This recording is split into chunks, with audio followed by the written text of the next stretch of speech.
mengabulkan gugatan penggugat, menjatuhkan talak 1 bain suku. Putusan cerai Ria Ricis dan Teuku Ryan telah diumumkan sah oleh Pengadilan Agama Jakarta Selatan.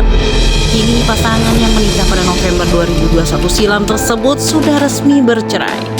Sebelumnya, Ria Ricis mengajukan gugatan terhadap Teuku Ryan secara ekor pada Januari 2024.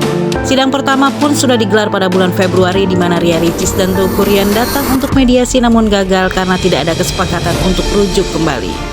Majelis Hakim telah mengabulkan gugatan cerai Ria Ricis terhadap Teuku Ryan dan menjatuhkan talak 1 bain kecil atau bain sugro. Artinya Ria Ricis dan Teuku Ryan tidak boleh dirujuk lagi tetapi dapat nikah kembali. Teuku Ryan diharuskan membayarkan nafkah anaknya senilai 10 juta rupiah setiap bulannya.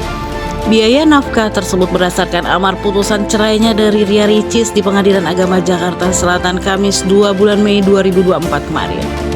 Dan setelah putusan ini keluar, Ria Ricis dan Teuku Ryan mempunyai kesempatan mengajukan banding selama 14 hari ke depan.